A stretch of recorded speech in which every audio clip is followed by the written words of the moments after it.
जगत गुरु भवतो दर्शनम यस्याद अपुनर्भव दर्शनम। महाराज हमारे कदम कदम पर आपत्ति विपत्ति ही आती रहे। भगवान ने दौड़ के मुंह पे हाथ रख लिया, बुआ तुमने ये क्या मांग दिया? अरे जीवन में एक बार मांगने का नंबर आया, वो भी दुख मांग रही हो? अरे पूरा जीवन तो तुम्हारा दुख में ही चला गया, जब सुख के दिन आए तो भी दुख मांग रही हो। कुंती बुआ ने कहा महाराज मैंने तो ये देखा है, जब जब मेरे आप सामने दुखों के बादल उमड़ उमड़ करके आए, काली घटाएं जब जब मेरे ऊपर छाई, तब तक मेरा सामला सलोना कृष्ण मेरे सामने दिखाई पड़ा।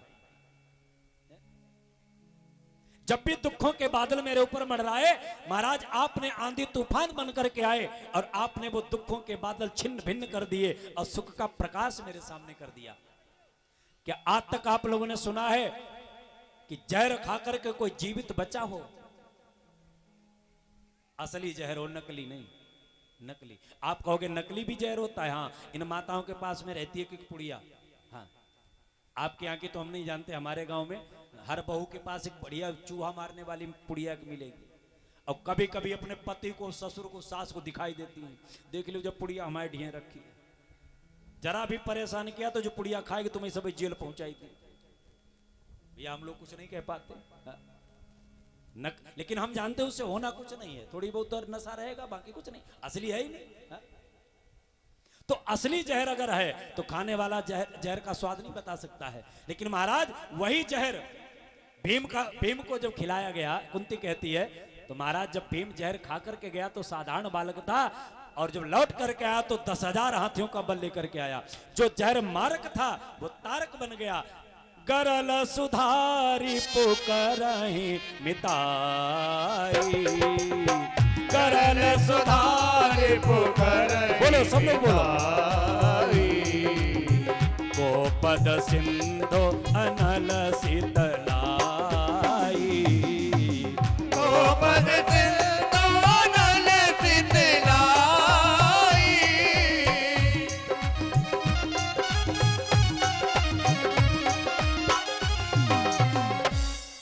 गरल सुधारी पुकरहि मिताई, जिसके ऊपर आपकी कृपा हो जाए उसके ऊपर जहर के लिए जहर भी अमृत बन जाता है, अग्नि भी चंद्र बन जाती है, आपकी कृपा जिसके ऊपर हो जाए। तो महाराज जब जब दुखों के बादल आए, कौन कहता था कि लाक्षागृह की धधकती आकाश चुंबी लपटों के द्वारा हम बच पाएंगे? महाराज उस अग्नि के अंदर से आपने ही मुझे बचाया। महाराज ये तो दुख, कौन कहता था कौरवों की कलुषित सभा के मध्य से द्रौपदी सुरक्षित लौट करके आएगी? अरे सब भेड़िए नोच नोच करके द्रौपदी को खाने के लिए तैयार बैठे थे, कोई नहीं जानता था कि द्रौपदी जीवित लौट करके आएगी। महाराज उस कलुषित सभा के मध्य से द्रौपदी को सही इज्जत तुम निकाल करके बाहर लाए, ये आपकी ही कृपा थी महाराज। भगवान सुन सुन करके निहाल हो रहे। मैया कुंती से कहा बुआ ये सारा का सारा क्रेडिट तुम हमें काहे को दे रही हो? अरे तुम्हारे पुत्र इतने प्रभावशाली हैं जो हर दुख हर संकट इनसे आकर के टकरा करके खुद चूर चूर हो जाता है। आज कुंती ने बड़ी लंबी स्तुति की है। अंत में भगवान से कहा प्रभु अगर आप मुझे देना चाहते हैं तो दुख दीजिए। क्यों?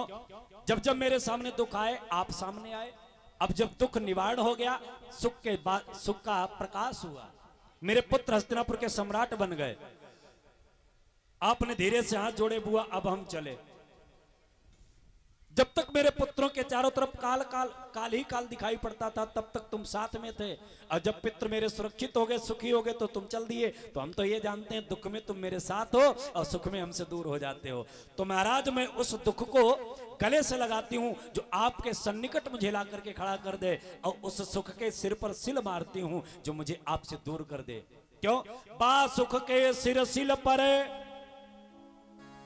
बा सुख के सिर सिल पर, अजो हरि देत छड़ाए, बलिहारी उस दुख की जो पल पल राम कहाए।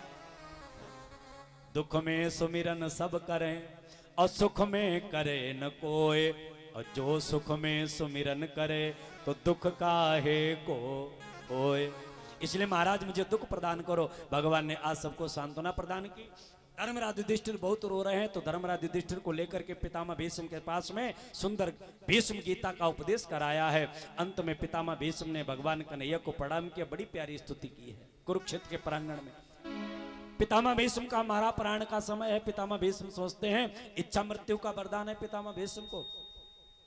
पितामह भीष्म ने यहाँ पर भगवान धर्मराज युधिष्ठिर को बहुत सुंदर वर्णन किया है, जो उपदेश किया है उस उपदेश का नाम है भीष्म गीता। समय तो हो चुका है और 8 मिनट हम ज्यादा भी आप लोगों के ले चुके हैं।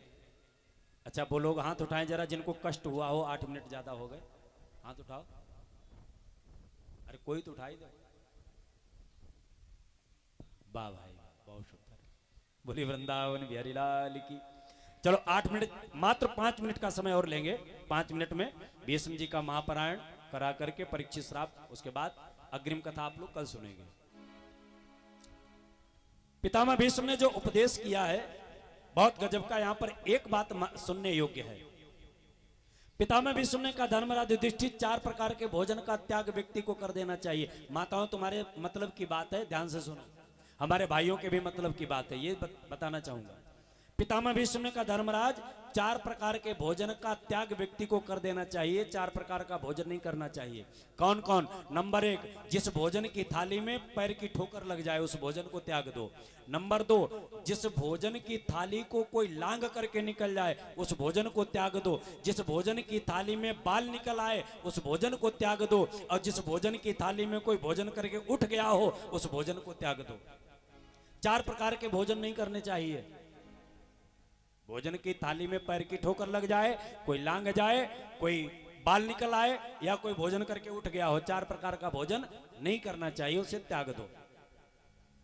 लेकिन जिसके घर में बिटिया हो, जिसके घर में बिटिया हो, आप कहोगे सबके घर में बिटियां होती हैं, कोई जरूरी नहीं।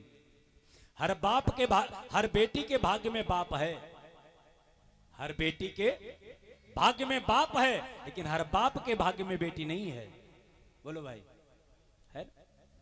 जिस बाप के बेटी है वो अपने आप को किसी कुबेर से कम न समझे। हा? हमारे पिताजी के 5 बेटियां हैं, हमारे 5 बहनें हैं। हमारे पिताजी से एक महाराज जी आए, वो कहने लगे महेश राम जी, हमारे पिता का नाम महेश राम पाठक है, तो पिताजी का नाम लिया, बोले महाराज जी आपके घर में नित्य प्रति 5 यज्ञ होते हैं, क्योंकि 5 कन्याएं रोज आपके घर भोजन करती हैं। हम लोग नवरात्रि में 9 कन्याएं बुला करके जिमाते हैं, कितना पुण्य मिलता है। और जिसके घर में 5-5, 6-6 कन्याएं रोज भोजन करती हो, महाराज उसके घर में पुण्य का कोई पारावार है? बोलो भाई। जिसके घर में कन्याएं हैं वो दुखी मत हो, वो ये समझ लें कि मैं प्रत्येक दिन यज्ञ कर रहा हूं। और ये यज्ञ कोई साधारण नहीं है। इसलिए जिसके घर में बिटिया हो, विवाह से पहले अपनी बिटिया को अपने साथ में भोजन अपनी थाली में करवाएं। इससे क्या होगा, जो बेटी अपने पिता की थाली में भोजन करती है उस पिता की कभी अकाल मृत्यु नहीं होती है, क्योंकि वो लड़की भोजन के माध्यम से अपने पिता की अकाल मृत्यु का हरण करती है। हमारे तो 2 बिटियां हैं, 2 बेटी हैं, हमारे 2 बेटे हैं। तो छोटी वाली बिटिया बड़ी शरारती है, वो हमारे साथ ही भोजन करती है। घर में जब हो तो हमारे साथ ही। एक दिन हम थोड़ा मूड खराब था तो हमने डांट दिया, हमने कहा चलो अपना भोजन अलग ले जाके हम नहीं करवाएंगे, चलो भागो यहां से। चुपचाप उठ गई थाली के पास से और किचन में गई, चिमटा उठा के लाई और चिमटा लेकर के फर्श पे खटकाया, बोले बताओ क्या कह रहे थे? हमने कहा कुछ नहीं, भोजन कर। चिमटा हिलाया, बोले अब की बार मना किया तो खोपड़ी मारेंगे तुम्हारे, कसम से, गद्दी बैठ, झूठ नहीं कह रहे, ऐसे कह रहे। अब की अगर अब मना किया भोजन के लिए तो खोपड़ी चिमटा मारेंगे। हमने कहा देवी जी हम कभी मना करने वाले नहीं, इतनी शरारती है। एक दिन तो फोन पे हमसे कह रही, हम कथा में थे, हमने कहा फोन किया, हमने बोले पापा कब आओगे? तो हमने कहा बिटिया कल आ जाएंगे। हमने कहा कितने टाइम तक? बोले कल 10 बजे तक आ जाएंगे। बोले 10 बजे तक आ जाना, नहीं तो वहीं आकर के उठा के पटकेंगे और मारेंगे तुम्हें। इतनी जबरदस्त है भगवान, दुलार है ये बेटियों का, ये धन है। तो जिसके घर में बेटी हो वो अपनी बेटी को भोजन साथ में कराए। जो बेटी को भोजन साथ में कराता है उसकी अकाल मृत्यु नहीं होती है, ऐसा शास्त्रों में वर्णन है। तो पितामह भीष्म ने बहुत बढ़िया उपदेश किया। अंत में पुष्पताग्र छंद के द्वारा पितामह भीष्म ने बड़ी प्यारी स्तुति की है भगवान कन्हैया की, क्योंकि भगवान उत्तरायण है, सूर्य भी उत्तरायण है, माघ का महीना है, शुक्ल पक्ष है, एकादशी तिथि है। अब पितामह भीष्म जो है भगवान के धाम को चलने के लिए तैयार खड़े हैं। अब किसी की स्तुति जब की जाती है तो पुष्प हाथ में होने चाहिए। पितामह भीष्म ने विचार किया पुष्प तो है नहीं, तो लाओ पुष्पताग्र छंद के द्वारा स्तुति करते हैं। तो पितामह भीष्म ने पुष्पताग्र छंद में स्तुति की है। आइए हम लोग भी स्तुति गाएं। आप लोगों को अगर आती हो तो गाएं, नहीं हम तो गाएंगे। पितामह ने बड़ी सदेव देवो भगवान प्रतीक्षता कलेबरम यावदिनाम हिनोम्यहम् प्रसन्न हासा ऋणलोचनो लसन मुखाम्बुजो ध्यान पतश्चतुर्भुजम। स्तुति की है इतिमतिरुपकल्पिता वितृष्णा भगवत सात्वत पुंगवे विभुनि स्वसुखमुपगते क्वचिद् विहर्तुं प्रकृतिमुपेयुषि यद्भवप्रभाः त्रिभुवन कमलं तमालवर्णं रविकर गौरवराम्बरं दधाने वपुरलककुलाभृताननाब्जं विजय सखेरतिरस्तु मे न बद्धा युधितोरगर जो विधम्र विश्वक क्वचलोलितश्रमभार्यलङ्कृतास्ते मम निशित सरर विविद्यमान त्वचिविलसत्कवचेस्तु कृष्ण आत्मा सपदि सखि वचो निशाम्य मध्ये निज परयोर्बलयोरतं निवेश्य स्थिवति पर सैनिकायुरक्ष्मणा रथपति पार्थ सखे रतिर्ममास्तु। बोलिए भक्तवत्सल भगवान की जय हो। इतना कहकर के पितामह भीष्म ने अपना शरीर त्याग दिया।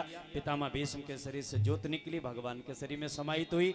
उधर पांडवों ने पितामह भीष्म का दाह संस्कार किया, भगवान द्वारिकापुरी गए। अर्जुन भेजने के लिए गया, 7 महीने के बाद वापस जब आया है तो बताया कि भगवान कन्हैया परम धाम को चले गए। अपने प्रपौत्र महाराज परीक्षित को राज तिलक करके धर्मराज युधिष्ठिर 5 पांडव समेत द्रौपदी के उत्तराखंड में हिमालय की तरफ गलने के लिए चले गए। परीक्षित महाराज एक दिन शिकार खेलने के लिए गए, सो धर्म और पृथ्वी कलयुग से भेंट हो गई। तो कलयुग को यहाँ पर 4 स्थान प्रदान किए। अभ्यर्थितस्तदा तस्मिन् स्थानानि कलय ददौ द्यूतम पानम श्रियासूनाम यत्रा धर्मस् चतुर्विधा। 4 स्थान प्रदान किए, जिसमें एक स्थान सोने में दिया है कलयुग को। तो राजा परीक्षित के मुकुट बंधा है सोने का, राजा जरासंध का मुकुट है। तो कलयुग ने मुकुट में प्रवेश किया। राजा परीक्षित ने जाकर के समीक ऋषि के गले में मरा सर्प डाल दिया। श्रृंगी ऋषि ने श्राप दिया कि 7वें दिन तक्षक तुम्हें डसेगा, तुम्हारी मृत्यु हो जाएगी।